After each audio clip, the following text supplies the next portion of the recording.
Millions of Americans struggle with addiction, many addicted to powerful opiate drugs.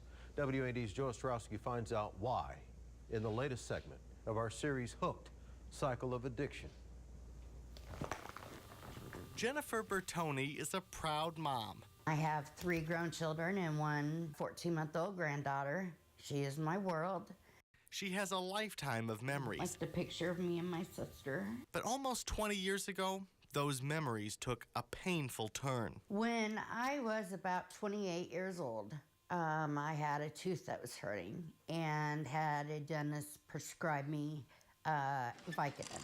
Something just switched in my brain, and it got so bad that for 20 years, that drug was the only thing that was important to me, and all I had to do was go ask for it. She asked her doctors, she asked ER workers, and when their supplies stopped, she bought off the streets, taking up to 40 pills a day. You feel so good. That's how it starts off. And then after a while, you're turning and you're starting to take it to not be sick. You don't shower, you don't eat, you don't care. You just want that drug. Jennifer worked as an EMT, work that kept her from trying heroin. Still, by last January, Jennifer's life was slipping away.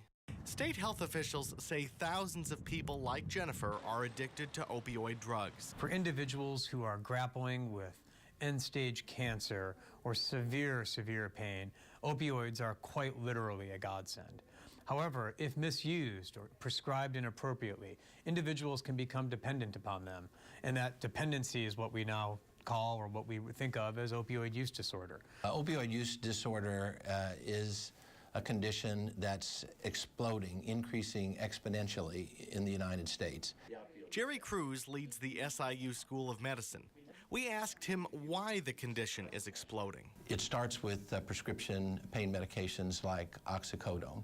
They are available. They are relatively expensive.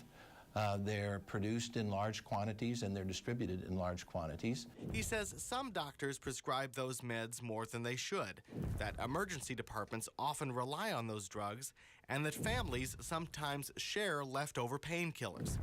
Plus, addicts may use those drugs to handle trauma and stress. Once addicted, users can move from prescription painkillers to cheaper street drugs like heroin and risky synthetic drugs like fentanyl.